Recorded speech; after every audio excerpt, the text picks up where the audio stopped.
to Two Tools Drive. Welcome to the Range Rover Evoque. Slightly different video from normal. My Jag is in for a repair. It's getting exhaust valves done.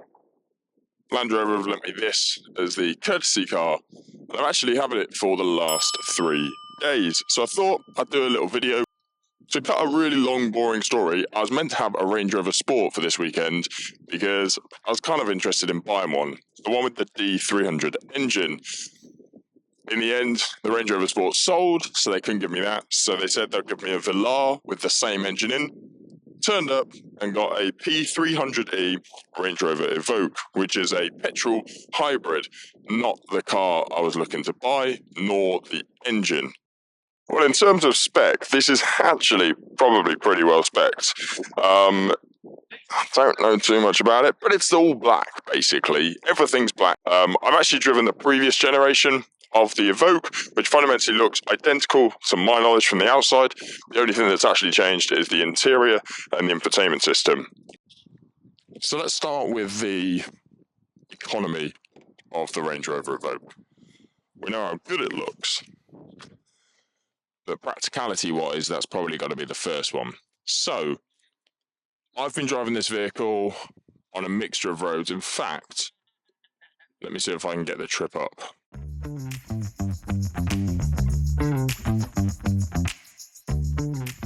Okay, on the day I picked it up, I did 207 miles. My driving score was 87%.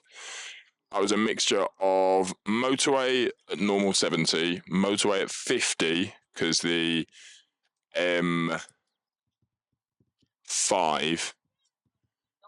has a moment of 50 on it for quite a while, and a mixture of country road and things like that. I wasn't necessarily accelerating hard or anything like that, just driving the car, and I averaged 31.1 miles per gallon. Now, this is the hybrid version, but obviously Range Rover gave it to me with no hybrid charge, and I don't have an electric charger either, so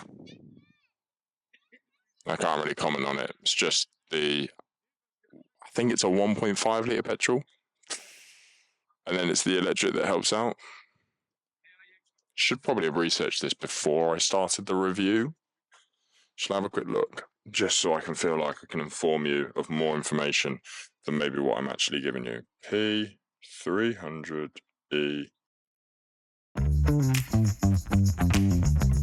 Yeah, it's a 1.5 litre 3-cylinder electric engine. With the electric, gives you 300 horsepower, I think, in total.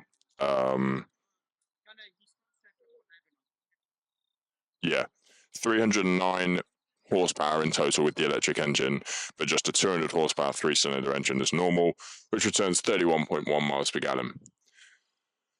For my commute at the moment on my Golf, no matter what the driving style, 50 miles per gallon is the minimum.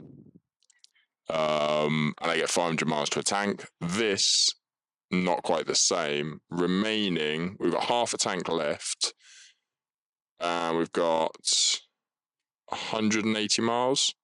So you're looking at 360 miles. There's some very slow maths there. 360 miles to one tank. So it's, for me, 140 miles less, which is nearly 2 trips to work. So I wouldn't necessarily go for this model personally if your commute is long. If it's not long and you got an electric charger, probably fine. But I just couldn't tell you because they don't charge up the electric.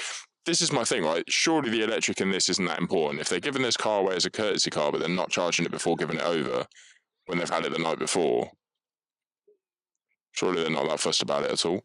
This is the new infotainment system that comes on the Range Rover Sport and now the Range Rover Evoque.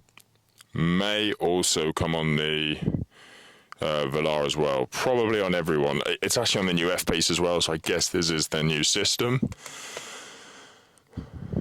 It's pretty fiddly. It's also super minimalistic, so there is nothing. You've got your gear stick here, or your gear selector, I should probably say, because it's automatic, and then this. And that's pretty much it. You've got controls on the steering wheel, but there's no climate control anymore. Everything is in this system. which is pros and cons. It is nice. There's a bit of a delay, so it's not... I never quite understand why it's not as responsive as an iPad. Hopefully someone out there can explain why. It's wireless CarPlay, which is fun. That is good. There you go, behind the glass. Always a fan. Which is nice. So that's the first time I've experienced that. The aircon's in here, which isn't too bad, but trying to do, and I'm sure it's said a million times, trying to do this when you're driving is a pain. And there's the one thing that you need to do as soon as you get in this car, and that's turn off the annoying bongs. This car will bong at you for everything. Prime example, open the car door, bonging away like I don't know. Shut the car door, you drive off, and it's automatically in driver assistance mode of high, speed limit warning, visual and audio, new speed limit notification on, forward collision warning normal, and lane assistance on. Now, those two isn't too much, but those two are annoying. If you're going 51, for example, as the car represents, but actually your GPS speed is 48 or 49 or whatever, so it's not actually going above the speed limit, it'll bong at you consistently. If the speed limit changes, it'll bong at you consistently. It just doesn't stop bonging. And it's so annoying. You'll be driving, you think, when I first picked it up, I was like, what on earth is going wrong? It took me a while, but I worked out straight away. If you go custom, you can customize all of these. So basically, off, normal, off for notifications for the speed, and I turn lane assistance off as well straight away. Every time you turn the car off and on, so we've arrived at destination, we have turned the car off. We're now ready to go again, turn the car back on, we're back in high, straight away, everything gets turned back on, and then you have to go back into custom. Now it stayed on this same screen, but most of the time it comes to here, you press this, then you press this, and then you press custom. And that turns off all your annoying bongs. As we've hopefully already established on this channel, I am tall. So, for my driving position, it looks like this, which isn't actually that bad. Headroom, loads of headroom, no issues. Comfortable seating position, but I always do a test, you can fit your legs underneath it. So it's pretty good. It's better than the first ever edition Range Rover Evoque, because I sat in that when I wasn't even this tall, and I didn't fit then. So yeah, this is definitely an improvement for the seating position. Right then, so we'll go for a bit of a drive and give you a bit of an idea of what it's like to drive this car.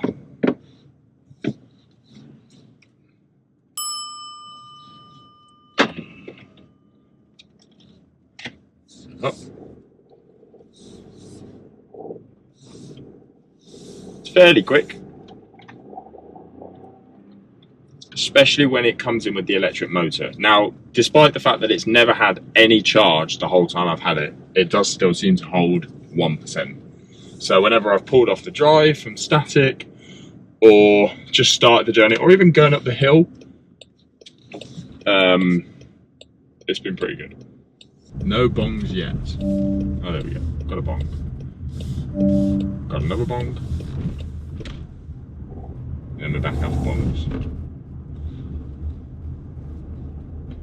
So despite the fact that the Range Rover Evoque is the smallest out of the sort of lineup these days, you still sit really high. Or, well, I say, it's just unbearable to drive with in terms of that bonging noise. So you have to go in, you press the home button whilst you're trying to look at the road in front of you, press the down button, press the driver assistance button, and press custom.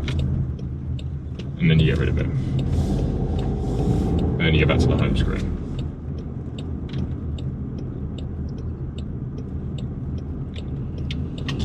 Got a bit of journey, so get some beans. It's not slow by any means of the word. It's still a pretty quick car. So I wouldn't knock it off completely. I think for me, it's just the miles per gallon doesn't do what I would want it to do. So if you had, well, hopefully I'm giving you an idea, 207 miles of driving, 30 miles per gallon, total range 360 off the petrol. If you had the electric charged, I imagine you could do quite a bit more, but it hasn't been charged, so I don't know if it would hit that marker very well. But it's great as a mini wafter. I think a lot of people always talk about Range Rovers being that wafter, the car that you can just get in, be a bit of a boat, A to B. The Evoque is no difference. It's just smaller. I still feel like you sit high up. I don't feel small at all compared to other SUVs. And actually, when I drove alongside a Range Rover Sport, I don't think I was much lower actually, despite its whole size in general. I have really enjoyed driving this car, I won't lie at all. I was disappointed not to have the Range Rover Sport. Actually, if anything, I'm just disappointed not to have the D300 engine, because that's the engine I think that'll give me, stop rustling, that will give me the miles per gallon and still a little bit of the power that I need. So that's my main thing. It would have to be a D. I just do too many miles. I don't go to work every single day. I do a week in and then a week out, so it wouldn't be horrific. But I can't guarantee that all the time. So yeah. Otherwise, interior-wise, the materials are pretty soft. This is a bit naff, but otherwise everything else is pretty nice, I think. I like the colours. It's all black except this kind of gold luminance trim that's kind of around the wheel and at the top here. It's comfy. Me and my mum, when I was first ever choosing cars, we said it had to have the 5 C's. Let's see if I can remember this. It was, now bear in mind they're not all C before you start thinking, does he know? So they were quick, quiet, comfortable, cruise control and climate control. Bearing in mind this was me choosing, I think it was when I was buying my Seat Leon Cupra, those were the things it had to have, which it definitely does. Right, hopefully you've enjoyed this video.